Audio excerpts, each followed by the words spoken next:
2019년 3월 23일 새벽 인천국제공항. 한밤에 짙은 선글라스를 끼고 모자와 목도리로 얼굴을 칭칭 감은 남성이 황급히 공항을 빠져나옵니다. 어디 가시려고 하셨습니까? 몰래 출근하셨습니까? 고위직 검사 출신인 김학의 전 법무부 차관. 지난 2013년 별장 성접대 의혹이 불거졌지만 두 차례 모두 검찰의 봐주기식 수사에 무혐의 처분이 내려졌고 문재인 정부 출범 이후 3차 수사가 임박하자 도피성 출국을 시도한 겁니다. 기습 출국 시도를 알게 된 한 검사가 심야에 황급히 출근해 긴급 출국 금지 절차를 밟았고 비행기 탑승 불과 10분 전에 가까스로 출국을 막을 수 있었습니다. 당시 온 국민들께서는 잘했다고 칭찬해 주셨습니다. 김 전 차관은 특별수사단의 수사를 받아 구속 기소됐고 1년여 뒤 2심에서 일부 유죄가 선고되기도 했습니다. 그런데 문재인 정권은 대통령이 좌표를 찍은 한 민간인을 대통령이 미워한다는 이유 하나만으로 불법 사찰했습니다. 국민의힘이 출국 금지 과정에 불법이 있었다며 검찰에 수사를 의뢰했습니다.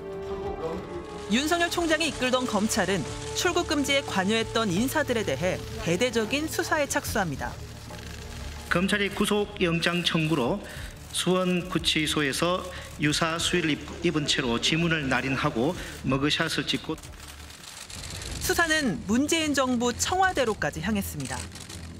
이른바 윤석열 검찰총장과 문재인 정부 간에 전면전이 벌어지고 있던 시점이었잖아요.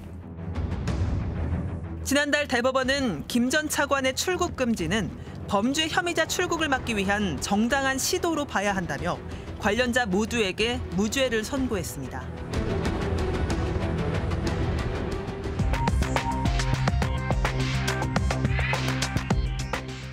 안녕하십니까, 이휘준입니다. 김학의 전 법무부 차관의 도피성 출국을 막았던 인사들이 긴 시간 수사와 재판을 받아오다 얼마 전 최종 무죄를 선고받았습니다. 스트레이트에 새로 합류한 조희원 기자가 나와 있습니다. 조 기자, 먼저 이 내용을 취재한 이유부터 들어볼까요? 네, 이 사건은 검찰의 제19 감싸기, 검찰권의 선택적 사용과 검찰총장의 대선 직행까지 이 검찰개혁이 왜 필요한지를 보여주는 대표적인 사건이기 때문입니다. 먼저 윤석열 총장이 이끌었던 이 수사를 집중 분석했는데요. 시작할 때도 논란이 많았지만 관련자 모두 무죄가 확정된 지금 더 큰 비판을 받고 있습니다. 도피성 출국 시도가 무산되고 김 전 차관이 기소돼 재판이 한창 진행 중이던 지난 2020년 12월. 출입국 조회 내용과 그다음에 긴급 출국 금지 조치의 내용이 부실하다는 것을 자료를 다 갖추어서 철저하게 이렇게 자료를 갖추어서 제보를 해왔습니다. 국민의힘은 출국 금지가 불법적으로 이뤄졌다는 공익 제보를 받았다며 검찰에 수사를 의뢰했습니다. 그러자 윤석열 총장 체제의 검찰은 김학의 전 차관 출국 금지에 관여한 인사들을 대대적으로 수사하기 시작했습니다. 우선 사건을 이정섭 부장검사가 이끌던 수원지검 형사 3부에 배당했습니다. 범죄 발생 지역이나 피의자 주거지 관할도 아니었습니다. 오히려 이정섭 부장검사는 김학의 전 차관 공소유지 담당, 즉 김 전 차관의 유죄를 이끌어내야 하는 상황이었습니다. 그런데 동시에 김 전 차관이 부당한 출국 금지의 피해자라고 입증하는 일을 맡긴 겁니다. 이정섭 부장검사는 이른바 윤석열 라인으로 분류되던 검사였습니다. 검찰 수뇌부가 이 사건의 수사를 재촉하고 있었다. 또는 경우에 따라서는 이 사건을 하나의 기획 사건으로 만들고 있었다라는 의심을 하기에 충분하다고 볼 수가 있는 거죠. 배당 8일 만에 이정섭 수사팀은 출국금지 요청서를 작성했던 이규원 검사, 그리고 법무부 곳곳을 압수수색했습니다. 차규근 전 법무부 출입국 관리본부장에 대해선 구속영장까지 청구했습니다. 사실상 윤석열 총장이 수사를 이끌고 있다는 분석이 지배적이었는데 조사를 받던 중 총장님에게 전화 왔다는 보고에 검사가 당황하며 전화를 받는 장면을 목격했다는 증언도 나왔습니다. 이정섭 검사 방에서 잠깐 쉬면서 하고 있는데 당시 윤석열 검찰총장한테서 전화가 오더라고요. 되게 당황하시던데 검찰총장이 직접 그것도 좀 예민한 사건을 담당하고 있는 실질적인 주임 부장검사한테 소통한다는 것은 중간에 있는 많은 그 단계를 건너뛰는 것이잖아요. 수사는 법무부 차원을 넘어 문재인 청와대 인사까지 겨냥했습니다. 이광철 전 청와대 민정비서관도 법무부와 대검의 지시를 검사에게 전달하고 긴급 출국 금지 진행 상황을 계속해서 보고받았다는 이유로 수사를 받은 뒤 기소됐습니다. 외형만 봐도 수사는 당시 문재인 정권 심장부를 겨누는 것으로 보였습니다. 당시 검찰 내에서 윤석열 총장과 대립했던 연수원 동기 이성윤 서울중앙지검장도 강도 높은 수사를 받았습니다. 출국금지 불법 의혹 수사 과정에 외압을 행사했다는 혐의였습니다. 제가 윤석열 장모, 그다음에 김건희 사건을 수사하고 있었고 또 한동훈 이 관련된 채널A 사건을 수사하고 있었기 때문에 이 사건 수사라고는 제가 얼마나 눈에 까셨겠어요. 결국 이정섭 수사팀은 이규원 전 검사, 차규근 전 법무부 출입국 관리본부장, 이광철 전 청와대 민정비서관, 이성윤 전 서울중앙지검장, 이 4사람을 재판에 넘겼습니다. 4년여에 걸친 재판 끝에 지난달 이들 4명은 대법원에서 모두 무죄 판결을 받았습니다.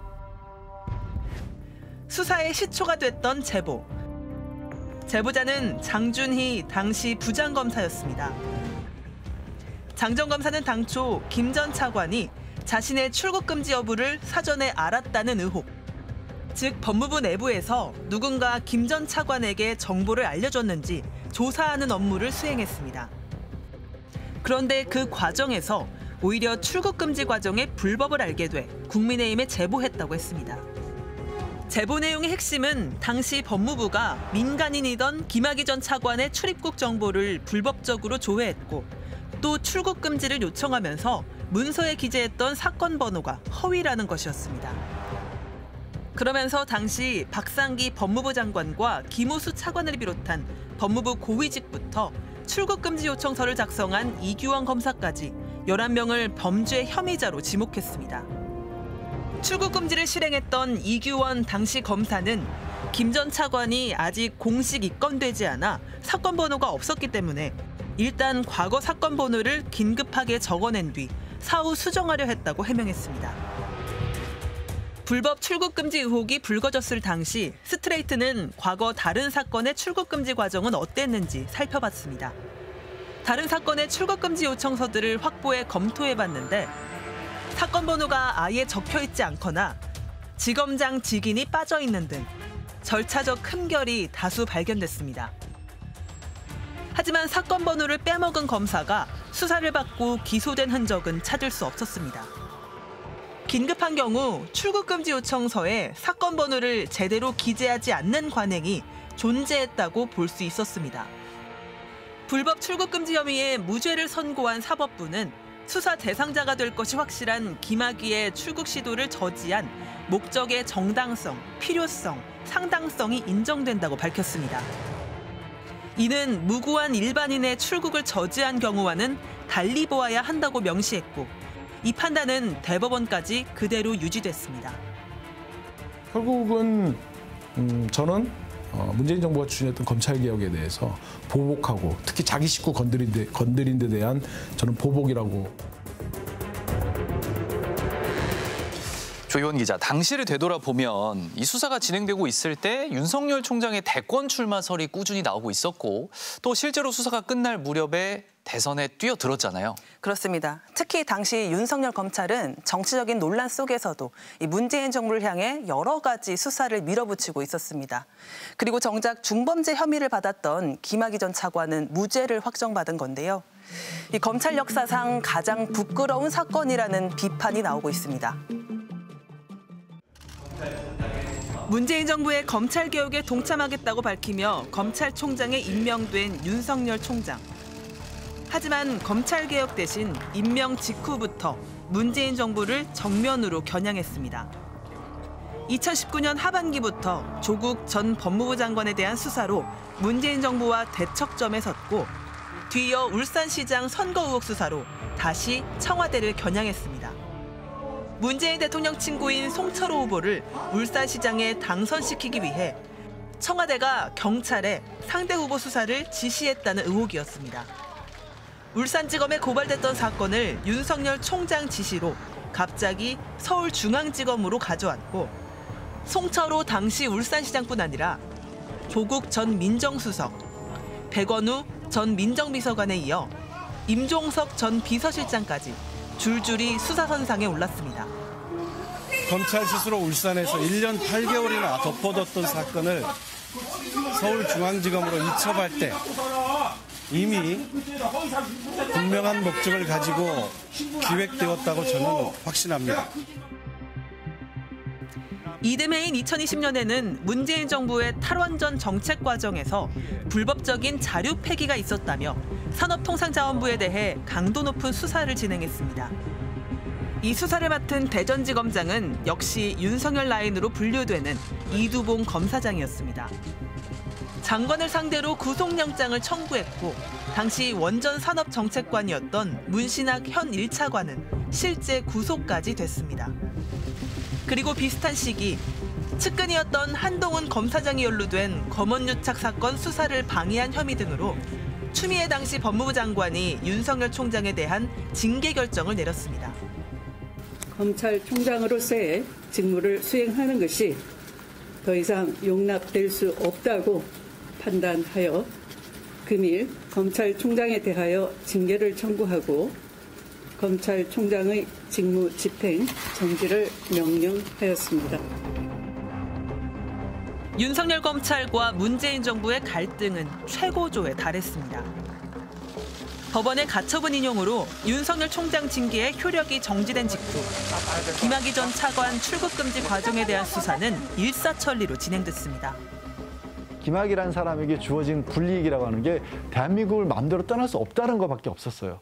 근데 그때를 기억해 보면요, 마치 검사가 공권력을 남용해서 개인의 이 권리를 어마어마하게 침해한 것처럼 그렇게 몰아세웠거든요. 게다가 당시 이미 윤석열 총장은 몇몇 언론의 여론조사에서 대권 후보 지지도 1위를 기록하고 있었습니다. 정치적 의도가 다분하다고 비판받았던 수사들. 김학의 불법 출국 금지 의혹은 4년 뒤 최종 무죄. 울산시장 선거 불법 개입 의혹은 현재 2심 판결에서 무죄가 선고된 상태. 문재인 정부의 탈원전 과정에 대한 수사도 감사방해 혐의로 구속까지 됐던 문신학 현 차관 등 산업부 공무원 3명이 모두 대법원에서 무죄를 확정받았습니다. 김 전 차관의 도피성 출국을 막아섰던 이들은 한 목소리로 지난 4년을 고통과 인내의 날로 기억하고 있습니다. 수사 초기 검사는 공익의 대표자라는 믿음에 따라 제가 제출한 피내사자들에 대한 긴급 출국 금지 사례들은 외면되었고 검사를 믿었던 제가 얼마나 순진한 것이었는지 4년이 넘는 기간 동안 온몸으로 체험하였습니다. 김학의 전 차관 출국 금지 관여자들을 수사에 기소한 이정섭 당시 부장검사. 2015년 대구지검에서 윤 전 대통령과 연을 맺었고 윤석열 서울중앙지검장 시절 중앙지검 부부장으로 승진했습니다. 윤석열 정권 때도 중앙지검 부장검사를 거쳐 수원지검 차장검사로 승진하는 등 탄탄대로를 걸었습니다. 그러다 골프장 접대와 자녀 위장 전입 의혹 등이 제기됐고 검찰은 이 사건을 1년 5개월이나 조사한 뒤 윤 전 대통령 파면 직전인 올해 3월에서야 이 검사를 불구속 기소한 상태입니다. 스트레이트는 이 검사가 근무하고 있는 대전고검으로 찾아갔지만 그를 만나지 못했습니다. 대신 서면 질의를 통해 답을 들을 수 있었습니다. 스트레이트는 먼저 김 전 차관 출국 금지 과정 수사에 윤석열 총장의 지시가 있었는지 물었습니다. 이에 대해 이정섭 검사는 당시 윤석열 총장으로부터 별도의 지시를 받은 사실은 없다고 밝혀왔습니다. 또 출국 금지 관련자들이 모두 무죄를 받은 데 대해선 결론을 받아들이기 어렵지만 법원 판결이니 존중하지 않을 수 없다고 했습니다. 출국 금지 관여자들이 수사와 재판을 받던 2021년 6월 2심에서 실형을 선고받고 복역 중이던 김학의 전 차관이 석방됐습니다. 본인이 저 없다고 생각하시나요? 어떻게 생각하시나요? 예? 대법원은 뇌물을 줬다는 증인의 진술이 검사에 의해 오염됐을 가능성이 있다며 2심 재판을 다시 하라고 판결했고 결국 김 전 차관은 최종 무죄 판결을 받았습니다. 법원은 별장 동영상 속 남성은 분명 김 전 차관이라고 못 박았지만 성접대 혐의는 공소시효가 지났다고 봤습니다. 그나마 2심에서 유죄였던 뇌물 혐의도 2심 과정에서 증인 최모 씨가 검사의 사전 면담 이후 영향을 받았을 수 있다며 무죄를 선고했습니다. 무죄 판결의 빌미가 된 검사의 증인 사전 면담. 증인 최 씨를 사전 면담한 검사도 다름 아닌 이정섭 검사였습니다. 이 검사는 2심 과정에서 증인을 면담해 김 전 차관 무죄의 빌미를 제공했다는 지적에 대해서는 증인 사전 면담 제도는 공소유지를 위한 합법적 제도라고 반박했습니다. 김 전 차관이 처음 수사를 받은 건 지난 2013년이었습니다. 경찰청 특수수사과가 별장 동영상 속 남성을 김 전 차관이 확실하다고 결론 내렸지만 검찰은 동영상 속 남성 신원을 확인할 수 없다며 무혐의 처분했습니다. 최초 수사한 경찰도 훗날 법원 재판부도 모두 김 전 차관이 확실하다고 했는데 검찰만 누군지 불확실하다고 한 겁니다. 1년 뒤인 2014년 성범죄 피해를 주장하는 여성이 김 전 차관을 고소하면서 재수사가 이뤄졌지만 검찰은 또 무혐의 처분했습니다. 압수수색도 계좌 추적도 전혀 없었습니다. 이 두 차례 수사에서 검찰은 고위 검사 출신 선배에 대해 봐주기 수사로 일관했고 그러면서 주요 혐의의 공소시효가 지나버렸습니다. 3차 수사가 시작될 때 봐주기 수사를 했던 검사들을 직무유기 혐의로 처벌해야 한다는 여론이 들끓었지만 시효 만료를 이유로 입건도 징계도 하지 않았습니다. 검찰권을 선택적으로 사용해 제19 감싸기로 일관하고 마지막까지 사안의 본질을 외면했던 김학의 전 차관 사건은 검찰 역사상 가장 치욕적인 사건으로 기록될 수밖에 없습니다. 그리고 왜 검찰개혁이 필요한지 가장 분명하게 말해주고 있습니다. 작정하고 누군가에게 피해를 줄 수도 있고 작정하고 누군가를 봐줄 수도 있는 거 아니겠습니까? 검찰 내부에 인너스클을 만들어두고 정치권과 유착하면서 경우에 따라서는 대형 로펌이나 또는 경제 권력과 유착하면서 형사사법 권력을 좌지우지하는 이런 체제가 만들어지고 있는 거 이거부터 혁파를 해야 되는 것이죠.